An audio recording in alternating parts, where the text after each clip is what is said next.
Welcome to reporter election express. കഴക്കൂട്ടത്താണ് നമ്മളിപ്പോൾ ഉള്ളത്. കഴക്കൂട്ടം മണ്ഡലത്തിൽ സ്വീകാര്യം എന്ന് പറയുന്ന സ്ഥലത്താണ്. ഹലോ, ഗുഡ് ഈവനിങ് ചേട്ടാ. എങ്ങനെയുണ്ട് ഇലക്ഷന്റെ ചൂട്? ഇലക്ഷൻ നല്ല ചൂടാണ്. ഇക്കുറി കടകംപള്ളി കടക്കൂ? കടകംപള്ളി കടക്കും. എന്തുകൊണ്ട്?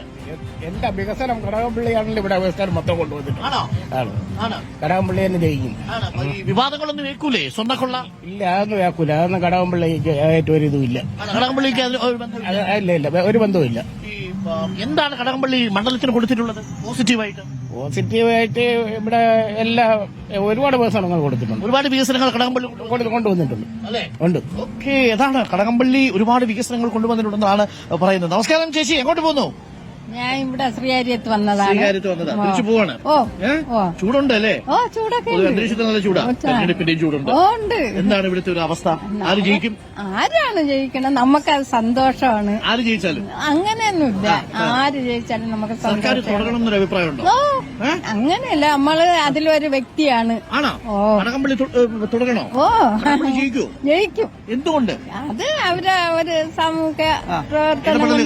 ഓ, അഭിപ്രായം. എന്റെ സഹോദരന്മാരും എന്റെ ചേച്ചിയുടെ മക്കളും ഒക്കെ നല്ല പാർട്ടിക്കാരാണ്. പാർട്ടി കുടുംബമാണ്. നമുക്കൊപ്പം നമ്മുടെ ശ്രീകാര്യത്തെ ബസ് സ്റ്റാൻഡിൽ 3 പാർട്ടികളെയും പ്രതിനിധികളുണ്ട്. ഈ മണ്ഡലത്തിൽ നിന്ന് നമ്മൾ UDF-ന്റെ സ്ഥാനാർത്ഥിയാകുമെന്ന് ഞാൻ പ്രതീക്ഷിക്കുന്ന ആളാണ്. Akhil good evening. നമസ്കാരം. CPM ഷാഹിൻ നമസ്കാരം. രാജീവ് BJP. ഓക്കെ, അപ്പൊ ജ്യോതി Babu BJP Santhosh Anoop BJP CPM Hari BJP ഔക്കത്തലി CPM അല്ലാതെ പിന്നെ ആരാ? മറ്റാരുണ്ട്? ശ്രീകുമാർ കൌൺസിൽ കൂടിയാണ്. കൌൺസിലറാണ്. ഓക്കെ. നമസ്കാരം. ഏതാ പാർട്ടി? കോൺഗ്രസ്. അപ്പോൾ ഈ മണ്ഡലത്തില് നമസ്കാരം. ഇത് എന്റെ സഹപ്രവർത്തകരും മാഷി കൂടിയാണ്. നമസ്കാരം മാഷേ. തെരഞ്ഞെടുപ്പ് നല്ല ചൂടാണെന്ന് തോന്നുന്നു. തീർച്ചയായിട്ടും. ഓക്കെ, പക്ഷെ ഞാൻ ഇവരൊക്കെ സംസാരിച്ചിട്ട് വരാം. റൈറ്റ്. അപ്പൊ ഞാൻ അഖിലിൽ നിന്ന് തുടങ്ങാം. അഖിൽ, നമ്മൾ നിൽക്കുന്ന ഈ ബസ് സ്റ്റാൻഡ് MA വാഹിദിന്റെ ബസ് സ്റ്റാൻഡാണ്. പ്രിയപ്പെട്ട പ്രേക്ഷകർക്ക് കഴക്കൂട്ടത്തിലെ ഹിസ്റ്ററി അറിയാമെങ്കിൽ നബീസ ഉമ്മാളിലൂടെയാണ് ഇടതുമുന്നണി കഴക്കൂട്ടം പിടിച്ചെടുക്കുന്നത്. അതുവരെ ഇത് ശരിക്കും പറഞ്ഞാൽ കുത്തക മണ്ഡലമായിരുന്നു. യഥാർത്ഥത്തിൽ കോൺഗ്രസിന്റെ മണ്ഡലമായിരുന്നു കഴക്കൂട്ടം. ആ കഴക്കൂട്ടം മണ്ഡലത്തിലാണ് 1987 അല്ലെ അന്ന് നബീസ ഉമ്മാൾ പിടിച്ചെടുക്കുന്നത്. അതിനുശേഷം പിന്നെ ഇങ്ങോട്ട് MA വാഹിദ് തുടർച്ചയായിട്ട് 3 തവണ മണ്ഡലത്തെ പ്രതിനിധീകരിച്ചു. MA വാഹിദ് പാർട്ടിയിൽ നിന്ന് പുറത്തു പോകാനുള്ള ഒരു സാഹചര്യമൊക്കെ ഉണ്ടായി. കടകംപള്ളി സുരേന്ദ്രനിലൂടെയാണ് പിന്നീട് മണ്ഡലം LDF നിലനിർത്തുന്നത് 2 തവണ തുടർച്ചയായി. അതും ആദ്യ തവണ വന്നതിനേക്കാൾ ഭൂരിപക്ഷം പിന്നീട് ഉയർത്തുന്നു. 14,000-ലേക്ക് ഭൂരിപക്ഷം ഉയരുന്നു.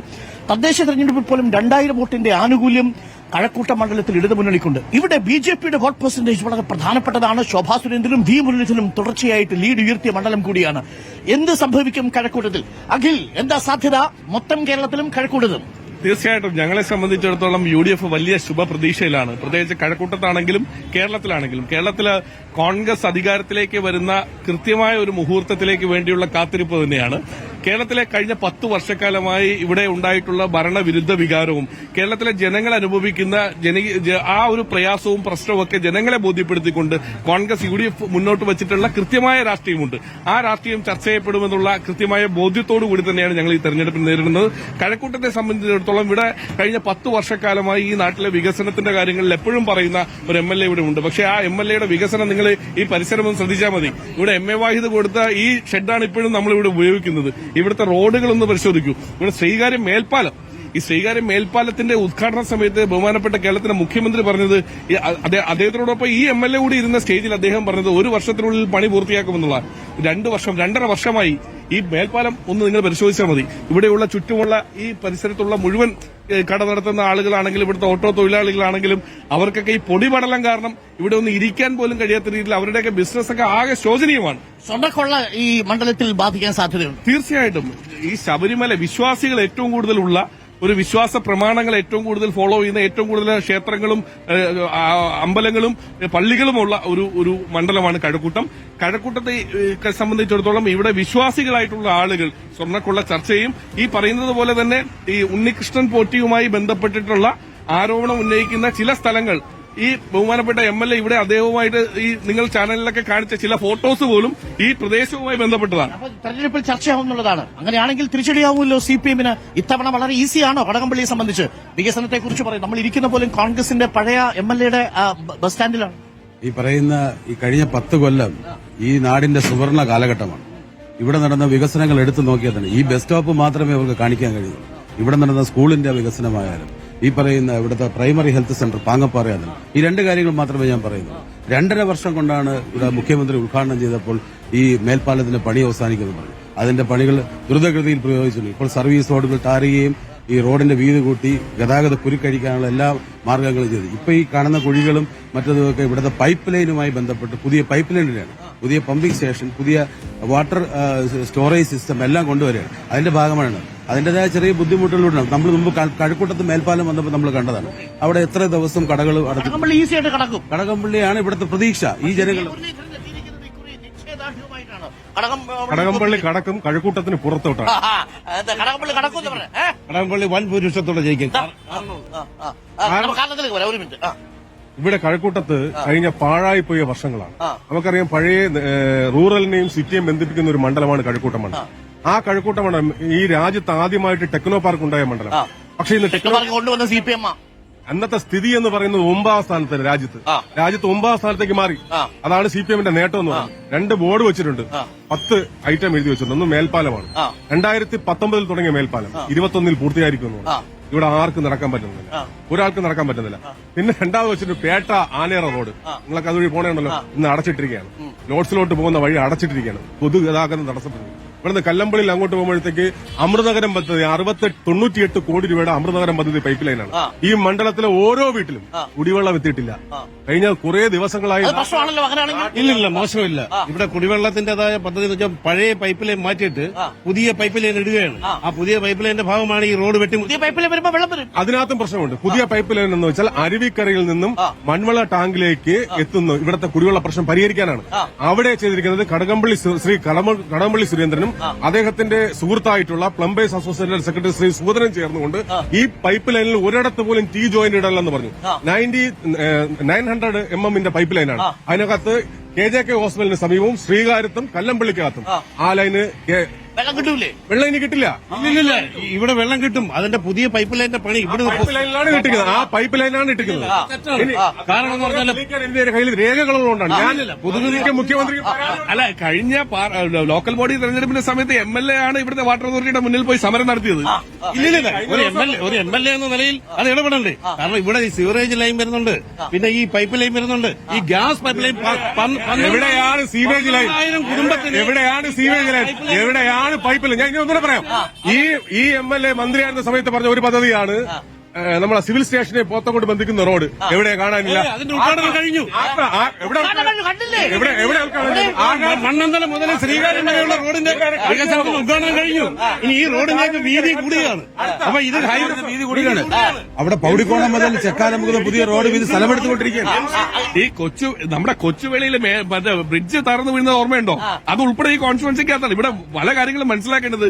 ഇവിടെ വികസനം എന്ന് പറഞ്ഞ് ഈ പറയുന്ന ഒരു പ്രകസനമല്ലാതെ അതിനപ്പുറത്തേക്ക് ഈ പാകപ്പ അല്ലല്ല, ഏത് കൊച്ചു കുട്ടികൾക്ക് പോലും അനുഭവിക്കാൻ പറ്റുന്ന ഒരു വികസനമാണ് ഈ കഴക്കൂട്ടത്ത് കാണാൻ പറ്റുന്നത്. കഴിഞ്ഞ 10 വർഷം മുമ്പ് നമ്മൾ കാണുന്ന ഒരു കഴക്കൂട്ടമാണോ ഇപ്പം? അല്ല, ഒരു കുട്ടിക്ക് പവർ കട്ട് എന്താണെന്ന് രാജ്യങ്ങളെ പോലും കഴിഞ്ഞ 10 വർഷം കൊണ്ട് പൊടി കൊണ്ട് മൂടിയ കൈക്കൂട്ടം. 2 അപ്പുറത്തെ ആക്കുളത്തെ വികസനം മന്ത്രിയായിരുന്നു പറഞ്ഞ ആക്കുളത്ത് നിങ്ങൾ പോയിട്ടുണ്ടോ? 5 വർഷം കഴിഞ്ഞ് ഇതൊക്കെ സ്വർഗ്ഗമാവൂലേ? മുട്ടപ്പായൽ, കോടികൾ പായൽ. സ്വകാര്യ മാർക്കറ്റിന്റെ വികസനം നോക്കിയാൽ അറിയാം. സ്വകാര്യ മാർക്കറ്റിൽ ആൾക്കാർക്ക് നടക്കാൻ പറ്റുന്നില്ല. യഥാർത്ഥത്തിൽ ശരിക്കും പറഞ്ഞാൽ ഇപ്പൊ ഈ നമ്മുടെ വാട്ടർ ലൈൻ വന്നിരിക്കുന്ന, അതായത് 900 mm ആ ലൈൻ വന്നിരിക്കുന്നത് ഒരു വളരെ ചെറിയ ഇടുങ്ങിയ വഴി കൂടെയാണ് വന്നിരിക്കുന്നത്. ഈ ചർച്ചയിൽ തന്നെ നിങ്ങൾക്ക് മനസ്സിലായി. UDF-ഉം BJP ധാരണ മനസ്സിലായില്ലേ? അന്തർധാര മനസ്സിലായില്ലേ?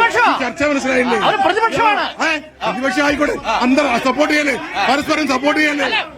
കടകംപള്ളി സുരേന്ദ്രൻ അഭിമാനകരമായ വിജയം നേടി ഇവിടെ. ഉറപ്പാണോ? ഒരു സംശയം പക്ഷെ വെള്ളം കിട്ടുന്നില്ല എന്ന് പറയുന്നു. 110% കടകംപള്ളി ജയിച്ചിരിക്കും. എന്തുകൊണ്ട്? കടകംപള്ളി വീണ്ടും ജയിച്ചാൽ ശബരിമല പോവും, അയ്യപ്പൻ പോവും. കടകംപള്ളി ജനങ്ങളോടൊപ്പം. അയ്യപ്പ ഹോമം ഉണ്ടാവും.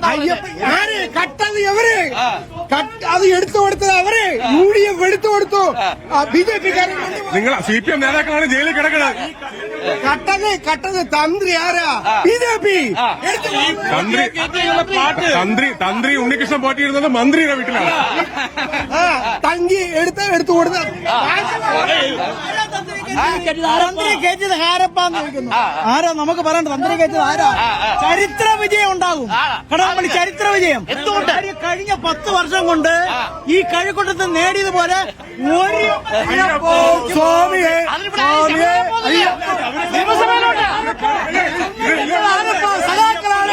അയ്യപ്പന്റെ സ്വർണ്ണം കണ്ടിട്ട് ആ കട്ടപ്രതിയെ സോണിയാഗാന്ധിയെ കൊണ്ട് കാണിച്ചതാണ്. ചെങ്ങന്നൂർ അമ്പലത്തിൽ നിന്ന് സ്വർണം വേറൊരു കക്ഷി കട്ടിട്ടുണ്ടായിരുന്നു, BJP-യുടെ ഒരു കക്ഷിയാണ്. അല്ല, അതൊക്കെ ആരോപണം മാത്രമല്ലേ? അതേപോലെ ഡീൽ ആരോപണം, കംപ്ലീറ്റ് ആരോപണം മാത്രമേ ഉള്ളൂ. തെളിയിക്കാൻ പറ്റൂ? ഈ നാടിന് വേണ്ടത് വികസനമാണ്. ഞാനൊന്ന് കേൾക്കട്ടെ. ഈ മത്സരിക്കുന്ന കേന്ദ്രമന്ത്രി എന്താണ് കേരളത്തിന് വേണ്ടി ചെയ്തത്? ഈ കണ്ണൂരിന് എന്ത് ചെയ്തു? ഒരു കാര്യം പറയാമോ? വയനാടിന് വേണ്ടി ചെയ്തു. വയനാടിന് വേണ്ടി കേന്ദ്രമന്ത്രി പറയട്ടെ, ചോദിച്ചതിന് ഉത്തരം പറയട്ടെ. കേന്ദ്രമന്ത്രി ആവുന്നതിന് മുമ്പ് അതാകം സംസ്ഥാന പ്രസിഡന്റ് ആയിരുന്നപ്പോഴാണ് ഈ ഹൈവേക്ക് തറക്കല്ലിട്ടത്. ഒരു എംപിയും MLA ആവാത്ത രീതിയിൽ അദ്ദേഹത്തിന്റെ പേരവിടെ എഴുതിയിട്ടുണ്ട്. പിന്നെ എത്ര കഴക്കൂട്ടക്കാരോട് ദേശീയമാണ്. അപ്പൊ ചുരുക്കത്തിൽ ഒരു ഹൈമാസ് ലൈറ്റ് വെക്കാൻ വേണ്ടി കാര്യം പറയാം. തിരുവനന്തപുരം മെഡിക്കൽ കോളേജ് ഈ മണ്ഡലത്തിലാണ്. തിരുവനന്തപുരം മെഡിക്കൽ മെഡിക്കൽ കോളേജിൽ ഏറ്റവും ഒടുവിലുണ്ടായ അനാസ്ഥ നമ്മൾ മനസ്സിലാക്കണം. 5 പേര് മരണപ്പെടുന്ന ഒരു സാഹചര്യം ഉണ്ടായി. ആ മെഡിക്കൽ കോളേജിൽ ഒരു സാധാരണക്കാരൻ ഒരു പേവാർഡ് പോലും കിട്ടാത്ത അവസ്ഥ. 2016 മത്സരിച്ച് തോറ്റ ആളാ. പിന്നെ നമ്മൾ കണ്ടിട്ടില്ല. ഈ മുരളീധരൻ കഴിഞ്ഞ 15 വർഷമായിട്ട് കഴക്കൂട്ടത്തിന്റെ മണ്ഡലത്തിലുണ്ട്. കഴക്കൂട്ടം മണ്ഡലത്തിൽ. അതായത് പിന്നെ 2016 കഴക്കൂട്ടത്തിൽ അദ്ദേഹം ഉണ്ടെങ്കിലും മരണ വീട്ടിൽ പോയി ചിരിച്ചുകൊണ്ടിരിക്കുന്ന പടം മാത്രമാണ് ഇടാൻ. ഈ 40 ദിവസമായിട്ട് ഈ കോർപ്പറേഷൻ ബ്ലൂ പ്രിന്റ് എവിടെ? ഇവര് യഥാർത്ഥ വിഷയം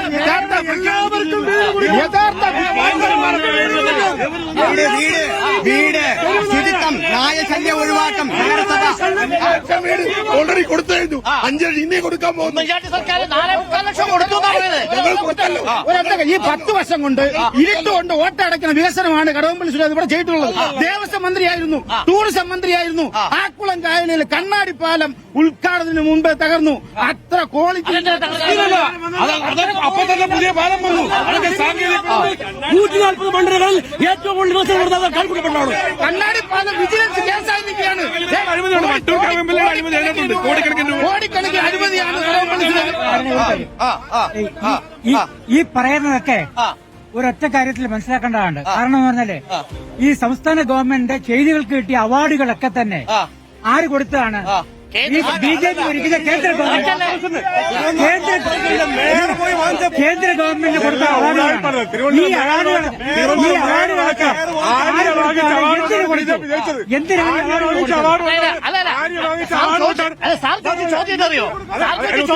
നീതി ആയോഗ് കൊടുത്ത അവാർഡ്. അവാർഡ് കൊടുത്തുള്ള BJP അവര് ബായി ബായിയാണ്. BJP CPM ബായി ബായിയാണ്. എന്ന് പറയുന്ന ഡിപ്പാർട്ട്മെന്റ് കേന്ദ്രത്തിൽ ഇവിടുത്തെ ആരൊക്കെയാണെന്ന് മനസ്സിലായാലോ? കഴക്കൂട്ടത്ത് 10 വർഷത്തെ വികസനം കഴക്കൂട്ടത്ത് കടകംപള്ളി സുരേന്ദ്രനെ സ്പോൺസർ ചെയ്തിട്ടുള്ള സ്ഥാനാർത്ഥിയാണ് ശരത്ചന്ദ്ര പ്രസാദ്. ഇവിടുത്തെ പ്രചരണം കടകംപള്ളി സുരേന്ദ്രൻ സ്പോൺസർ ചെയ്ത സ്ഥാനാർത്ഥിയാണോ ശരത്ചന്ദ്ര പ്രസാദ്? SN കോളേജിൽ രാഷ്ട്രീയ പ്രവർത്തനം നടത്തി CPM അദ്ദേഹത്തിന്റെ കാല് വെട്ടിയെടുത്ത് എത്രയോ 40 വർഷം ഒളിവിപ്പോയി. മരണ വീട്ടിൽ പോയി ചിരിച്ചോണ്ടിരിക്കുന്ന പടം നിൽക്കുന്ന അല്ലല്ലോ രാഷ്ട്രീയ പ്രവർത്തനം. മരണ വീട്ടിൽ ഈ മുരളീധരന്റെ Facebook പോസ്റ്റ് പരിശോധിച്ചാൽ മതി. മരണ വീട്ടിൽ പോയി ചിരിച്ചോണ്ടിരിക്കുന്ന പടം ഇടുന്ന രാഷ്ട്രീയ പ്രവർത്തനം നടത്തുന്ന അല്ല മരണ വീട്ടിൽ പോകുന്ന വീമുള്ളിൽ നല്ല മരണ വീട്ടിൽ പോയി ചിരിക്കുന്നത്. കേന്ദ്രമന്ത്രിയായിരുന്ന സമയത്ത് എന്ത് വികസനമാണ് ഈ കഴക്കൂട്ടത്ത് കൊണ്ടുവന്നത്? അദ്ദേഹം കേന്ദ്രമന്ത്രിയായിരുന്ന സമയത്ത് അപ്പൊ നേരത്തെ അല്ല ഇപ്പൊ സമ്മതിക്കണം. അതായത് എതിരാളികൾ പോലും സമ്മതിക്കുന്നു കഴക്കൂട്ടത്ത് വീമുള്ളത് ശോഭാ സുരേന്ദ്രനായിരുന്നു എതിരാളി. എതിരാളി ശോഭാ സുരേന്ദ്രനായിരുന്നു. കഴിഞ്ഞ പ്രാവശ്യം വോട്ട് കൊടുത്തത് കടകംപള്ളി സുരേന്ദ്രൻ ഇപ്രാവശ്യം 30,000 വോട്ടിന് എത്ര ഭൂരിപക്ഷം ശരത്ചന്ദ്ര പ്രസാദ് മാന്യമായ ഭൂരിപക്ഷത്തിൽ മാന്യമായ ഭൂരിപക്ഷത്തിൽ മുരളീധരൻ വി മുരളീധരൻ 5000 മകളിൽ ഭൂരിപക്ഷത്തിൽ ജയിക്കും.